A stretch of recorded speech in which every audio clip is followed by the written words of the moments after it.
right muri Zimbabwe zvinenge zvichipisa zvinenge zvichitendera social media ndo zvinounzwa neBombshell Television ndosaka tichikumbirisisa kuti musubscribe pachannel yedu Bombshell Television musha latest musha zvinopisa zvega zvega. So right now nyaya yandauya nayo inyaya yekuti usati ndapinda munyaya iyi ndokumbirisisa kuti ulike video because effort yatichisawo pakugadzira mavideos apa inenge ichida kuzorwa kuti uone kuti video rifambe rione kuona vanhu vakawanda recommendwe neYouTube. So right now pane nyaya ndauya nayo nyaya ndisirisa inyaya yekuti dauti mutauro zvamunofunga in the comment section below kana nichinge tapedza kuitsanangura.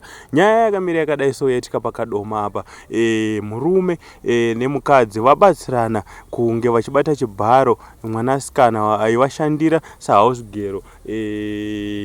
Hatisi kuziva kuti vazviita nekuda kwekumumaka here asi mwana uyu ari kunzi underage. Yabuda nyaya iyi izvezvi vari pakutsvagwa vari kunzi havasi kuwanikwa. Yabuda mushure mekunge mwana awanawo mukana wekuescape akaudzawo vamwe vakuru because iye anga achityanga akathreatenwa unzi ukangoripota chiito ukangoita unoudza tokuuraya. Asi zvazoitika ndezvekuti nyaya yamumaoko mumapurisa asi havasati wawanikwa. Asi chiitiko chashamisa kuti indoziva kuti mukadzi anenge ari against that, but ukazoona mukadzi akutobatsira murume kuti no ndibate uku ndibate uku urepe kana unzwa kuti mukutsvaga mwana hamuna mwana, but hazvisiri izvozvo maitirwo azvinoitwa. Munotaurawo naye zvakanaka plus munotsvagawo age iri above 18 ka handiwo mutemo wemuZimbabwe. So tell us what do you think.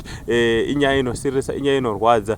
Tell us what do you think in the comment section below. Mutiudzewo mazvamunofunga, mutiudzewo zvamunosuggesta kuti zvingadai zvaitwa. But hey, pakaipa vana ava tiri kuendesa kumabasa inyaya yenhamo, but havazokwanisi pamwe pacho kunge vachizvimiririra because hatisi kuziva kuti azotaura nhasi here nekuda kwekuti nyaya yabuda, but nenyaya yekuti azowana mukana, but hatisi kuziva futi kuti zvatanga nhasi here. So ndo nyaya ndanga nayo muri Zimbabwe. Thanks for watching to our channel Bombshell Television. Musha latest. I'm signing out. Thank you for watching this video.